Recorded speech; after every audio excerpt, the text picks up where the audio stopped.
இதில் ஒரு வஞ்சகம் இருக்குன்னு நினைக்கிறேன். மனோபாலா பேச சொல்லிட்டாங்க. என்னம்மா அவன் மனோபாலா கிட்ட கேள்வி, அவன் தான் அனௌன்ஸ் பண்ணி எனக்கு கூப்பிட்டான். சொல்லப்போ சார் அப்படி இல்ல சார், நான் அந்த கேப்ல போய் ஃபில்அப் பண்ணி எல்லாரையும் கொஞ்சம் சீக்கிரம் பேச வைக்கலாம்னு சொல்லிட்டு நான் என்னோட பின்னாடி என் பணிகளை தொடர்ந்து கொண்டிருந்தேன். எங்கால கேப்பை பயன்படுத்துறது தான் மனோபாலா. அது தெரியுது, கரெக்டா இருக்கு. எனக்கு முள்ளோட ரோஜா கொடுத்த திரு கே ராஜன் அவர்கள் இப்போது உங்களிடம் பேசுவார். வாங்க.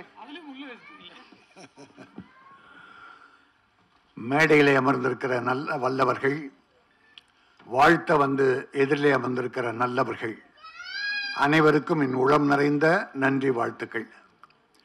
என்னுடைய அருமை தம்பி பழனிவேல், இந்த கொரோனா காலத்திலையும் பொருளாதார நெருக்கடி, ஜிஎஸ்டி அண்டு பண மதிப்பீடு இழப்பு, அந்த மாதிரி பொருளாதார சிக்கல் உள்ள இந்த காலத்திலையும் 2 படம் எடுக்கிறான். அதனால சினிமா உலகின் மாவீரன் யாருன்னா எங்க தம்பி பழனிவேல் தான். மகா தைரியம், சாதாரண தைரியம் இல்ல. அடுத்து என்னுடைய தம்பி ஏ வெங்கடேஷ், கமர்ஷியல் டைரக்டர். மக்கள் ஒரு அற்புதமா பார்க்கக்கூடிய, ஒரு அற்புதமான கமர்ஷியல் படம் எடுக்கக்கூடிய ஒரு சிறந்த டைரக்டர் ஏ வெங்கடேஷ். இருவரும் இணைந்து கணவன் மனைவி போல, ஒரு டைரக்டரும் ப்ரொடியூசரும் கணவன் மனைவி போல இருந்து வாழ்ந்தாதான் அந்த குடும்பம் நல்லா இருக்கும். இல்லைன்னா எதிரும் புதிரும் இருந்தா அந்த குடும்பம் நல்லா இருக்காது, விளக்கேற்ற முடியாது. இப்போ எல்லாரும் சொன்னாங்க ரஜினியின் பேர் வச்சிருக்கு அதனால இது வெற்றி படணும். இல்லை, ஆகாது. என்னடா ரஜினி பேரை வச்சுட்டு ஆகாதுன்னு சொல்றாங்க. பேர் வச்செல்லாம் ஆகாது. அது உள்ள நீ கதை என்ன வச்சிருக்க? கதை இல்லாத எந்த படமும், ஒரு படம் எவ்வளவு பெரிய ஹீரோ இருந்தா கூட நடக்காது. கதை, ஏ வெங்கடேஷ் நிச்சயமா கதை வச்சிருப்பாரு. கதை இல்லாம நடக்குது. அடுத்து என்னுடைய ஹீரோ தம்பி விஜய் சத்யா, அவர் பார்த்தா அப்படியே ஒரு நல்ல கதாநாயகனுடைய அத்தனை அம்சமும் அவருக்கு நிறைந்திருக்கு. அது எல்லாத்தை விட அவங்க அப்பா ஒரு கர்னல், நாட்டை காக்கிற ஒரு அற்புதமான தியாக பணியை செய்தவர். நாட்டை காப்பது மட்டும் இல்ல, கர்னல் மில்ட்ரிமேன்னா ஒழுக்கம் நிறைஞ்சவரா இருக்கும். ஒழுக்கம் உள்ளவர்கள் தான் இந்த நாட்டை காப்பாற்றுகிற தியாகம் உள்ளம் கொண்டவராக இருக்கும். ஆகவே அந்த ஹீரோவுடைய அப்பா இந்த தம்பிக்கு ஒழுக்கத்தை கற்றுக் கொடுத்திருப்பார். அந்த உடல் வளத்தை பார்க்கும் போதே தெரிகிறது அது ஒழுக்கம் நிறைந்த ஒரு தம்பி என்று. இந்த தம்பியை நான் வேண்டி கேட்டுக்கொள்வதெல்லாம், இப்ப நீங்க என்ன பண்ணுவீங்க, எதிர்காலத்தில் என்ன வருவீங்கன்னு என் ப்ரொடியூசருக்கு தெரியாது, என் டைரக்டருக்கு தெரியாது. நம்பிக்கையோடு உங்களை வர வைக்க முடியும். நாங்க என்ன கஷ்டப்பட்டாலும் பரவாயில்ல, எவ்வளவு பொருளாதாரத்தை, எங்க கடை வாங்கணும், எந்த வீடை வித்தோம், எந்த நகையை வச்சோன்னு, அது எங்க ப்ரொடியூசர் கஷ்டம். அதை உங்ககிட்ட காட்ட விரும்புது. ஆனா நீங்க இந்த படத்துக்கு மேல 100 படம் ஆக்ட் பண்ணுவீங்களா? பண்ணணும். ஆனா எப்ப பண்ணுவீங்க தெரியுமா? உங்களை வளர்த்து விட்ட கதாநாயகன், உங்களை கதாநாயகனை வளர்த்து விட்ட ப்ரொடியூசர் டைரக்டர் நீங்க எந்த காலமும் மறக்காம இருந்தாதான் நீங்க வளருவீங்க. அடித்தளமிட்டவர்கள் இன்னைக்கு பல கதாநாயகன் தயாரிப்பாளை நினைத்து கூட பார்ப்பதில்லை. இவர்கள் கொண்டு வந்த முதல்ல கொடுத்த அந்த பணம் தான் வீடு, வாசல், கார், பங்களா, சொத்து, சுகம், அடுக்கி வைத்திருக்கிற பணம், யாருக்கும் பயன்படாமல் அடுக்கி வைத்திருக்க பணம் அத்தனையும் இந்த முதல் படம் எடுத்தாரே அந்த ப்ரொடியூசருடைய பணம். அதன் மேல் தான் இந்த கட்டடம் கட்டப்பட்டிருக்கிறது. நல்லா வாங்க, எல்லாரும் நல்லா இருங்க.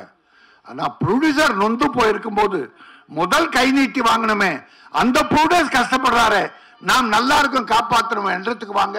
தம்பி, இந்த எண்ணத்தை நீங்க வச்சீங்க, ப்ரொடியூசரை காப்பாத்துங்க, நிச்சயமா நல்லா இருப்பீங்க. நான் யாரையும் சபிக்கிறேன்னு மட்டும் நினைக்காதீங்க. எல்லாரையும் வாழ்த்துறேன், எல்லாரும் நல்லா இருக்கணும். என் ப்ரொடியூசர் நல்லா இருக்கணுமா இல்லையா?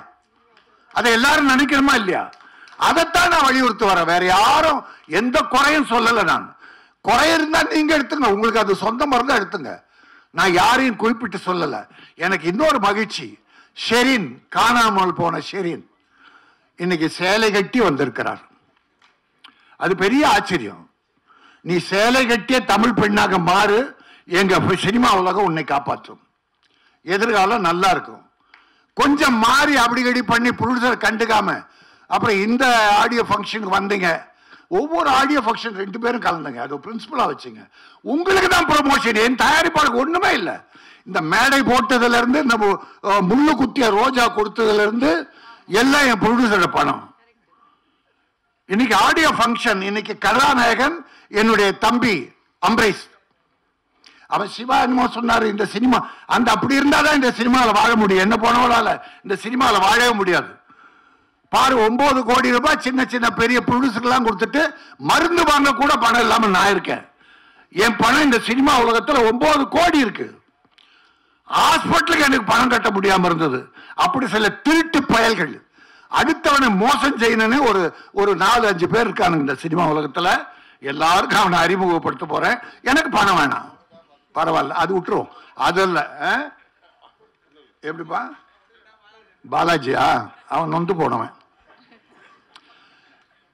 என்னுடைய இமாம் பத்தி சொன்னாங்க,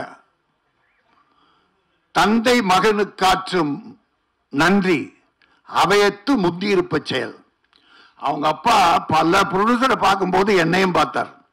அவர் ஏற்கனவே இசையமைச்ச அப்ப கேசட் அதை கொண்டு வந்து அவங்க அப்பா ஒவ்வொரு படிப்படியா ஏறுவார். படிப்படியா ஏறி வாழ்க்கை இந்த தம்பியுடைய தரத்தால், அப்பாவுடைய பெரும் முயற்சியால் இன்னைக்கு சினிமா உலகத்தில் இசைத்துறையில் கொடிகட்டி பறக்கிறார். அற்புதமான தம்பி, சிவா சொன்னதை போல அற்புதமான தம்பி, ப்ரொடியூசர் வாழணும்னு நினைக்கிற ஒரு தம்பி. நீங்க யாரா இருந்தாலும் அடி வேற சாச்சிட்டு மரம் நிற்கும் நினைக்காதீங்க. வேர் பிடிப்போடு, ஆள் வேர் மட்டுமல்ல பக்க வேரும் பலமாக இருக்க வேண்டும். ஆக என் அருமை சகோதரர்கள், நான் நீட்ட நேரம் ஆயிடுச்சு, நிறைய சொல்ல விரும்பல.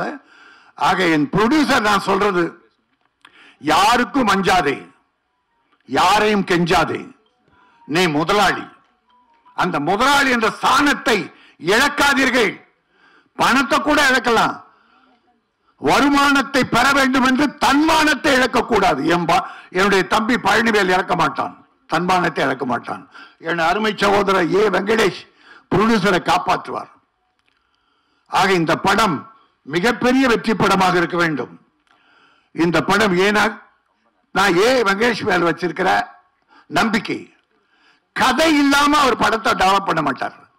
கதை தான் எல்லாவற்றையும் காப்பாற்றும், ஹீரோவையும் காப்பாற்றும். இப்ப சமீபத்தில் வந்த மிகப்பெரிய பிரம்மாண்ட படங்கள்லாம் கதை சரியா இல்லாதால ஹீரோக்களை காலி. அது மாதிரி கதை இருந்தா தான் காலமெல்லாம் ஹீரோ வருவாங்க, டைரக்டர் நிற்பாங்க, ப்ரொடியூசர் நிற்பாங்க.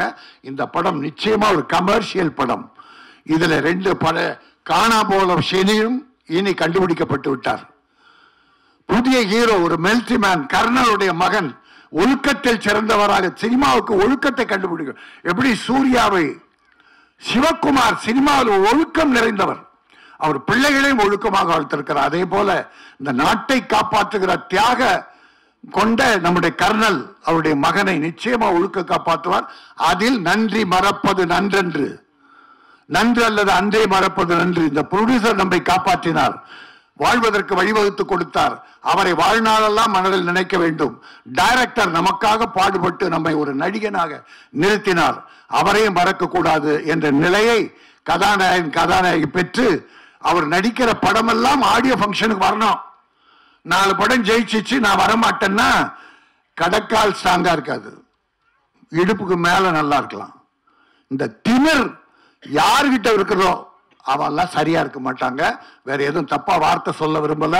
பாதுகாங்கள், ப்ரொடியூசரை பாதுகாருங்கள், சினிமாவாளர். நான் ஒன்னே சொல்லிட்டு முடிக்கிறேன். இந்த படம் என் தம்பிக்கு லாபம் வரும், ஆனால் வரவில்லை. அசல் வந்தால் என்ன பண்ணுவார் தெரியுமா? அடுத்து படம் தான் ஆரம்பிப்பார்.